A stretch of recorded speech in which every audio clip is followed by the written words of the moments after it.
ప్రియ దేవుని వాళ్ళారా, యేసుక్రీస్తు ప్రభు కడరాత్రి భోజన సమయంలో దివ్య సప్రసాదాన్ని ఎందుకు స్థాపించాడు అని మనం ప్రశ్నించుకున్నట్లయితే, మొట్టమొదటగా క్రీస్తు ప్రభు తన సాన్నిధ్యం కొనసాగించడానికి దివ్య సప్రసాదాన్ని స్థాపించాడు. To continue its presence through Eucharist.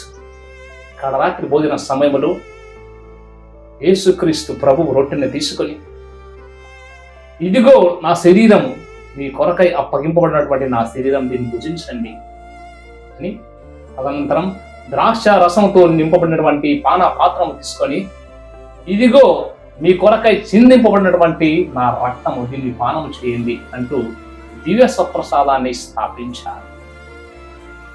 Divya సప్రసాదం Eucharist అనేది ఒక సంకేతము, ఒక చిహ్నము కాదు, యేసుక్రీస్తు ప్రభువే. Eucharist is not a sign, a symbol, not just memory. Eucharist is Jesus himself, who is very active and alive today.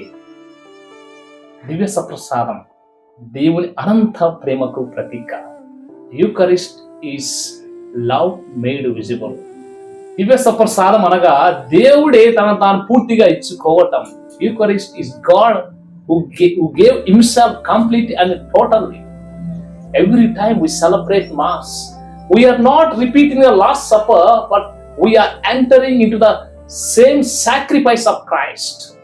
దివ్య పూజ బలి జరిగే ప్రతిసారి కూడా కడరాత్రి భోజనాన్ని మనము ఆ స్మరణను చేసుకోవట్లేదు, కానీ దివ్య పూజ బలి జరుగుతున్న ప్రతిసారి కూడా అదే సజీవంగా జరుగుతున్న యేసుక్రీస్తు ప్రభు త్యాగ బలిలో మనము పాల్పంచుకుంటున్నాం. ప్రియ దేవుని వాళ్ళ